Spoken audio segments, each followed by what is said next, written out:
G T ದೇವೇಗೌಡರು ಮೂಡಾದಲ್ಲಿ ಒಬ್ಬರು ಸದಸ್ಯರಾಗಿದ್ದಾರೆ. ಅವರ ಸತ್ಯ ಏನು ಅಂತ ಗೊತ್ತಿದೆ. ಅದಕ್ಕೋಸ್ಕರನೇ ಅವರು ಬೇರೆ ಪಕ್ಷದಲ್ಲಿ ಇದ್ಕೊಂಡು ಸತ್ಯವನ್ನು ನುಡಿತಕ್ಕಂಥ ಪ್ರಯತ್ನವನ್ನ ಮಾಡಿದ್ದಾರೆ. ಅದಕ್ಕೆ ನಾವು ಸತ್ಯಮೇವ ಜಯತೆ ಅಂತ ಕರೆಯುದು. ಸತ್ಯಕ್ಕೆ ಯಾವಾಗಲೂ ಜಯ ದೊರೀತದೆ.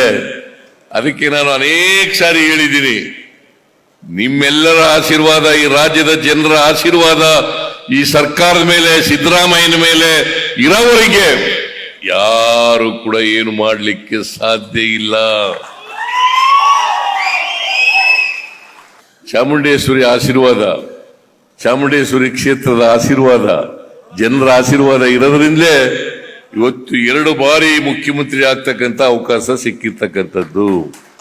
ನಾನು ಮಂತ್ರಿಯಾಗೇನೆ 40 ವರ್ಷಗಳಾಯ್ತು. 1984ನೇ ಇಸ್ವಿ ಆಗಸ್ಟ್ 17ರಂದು ಮೊದಲನೇ ಮಂತ್ರಿ ಆದದ್ದು. ಈಗ ಸುಮಾರು 40 ವರ್ಷಗಳು ತುಂಬೋಗಿದ್ದಾವೆ. ಆದರೆ ಚಾಮುಂಡೇಶ್ವರಿ ಕೃಪೆಯಿಂದ ಇಲ್ಲಿವರೆಗೆ ಯಾವ ತಪ್ಪನ್ನು ಕೂಡ ಮಾಡಿಲ್ಲ.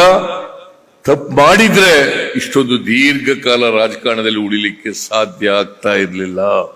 ಅದಕ್ಕಾಗಿ ಜಿ ಟಿ ದೇವೇಗೌಡರು ಸತ್ಯಕ್ಕೆ ಜಯ ಸಿಗ್ತದೆ ಅಂತ ಹೇಳಿರ್ತಕ್ಕಂಥದ್ದು ಇನ್ನಷ್ಟು ನನಗೆ ಬಲ ಬಂದಿದೆ ಅಂತಕ್ಕಂಥ ಮಾತುಗಳನ್ನು ಹೇಳಲಿಕ್ಕೆ ಬಯಸ್ತಾ ಇದ್ದೇನೆ.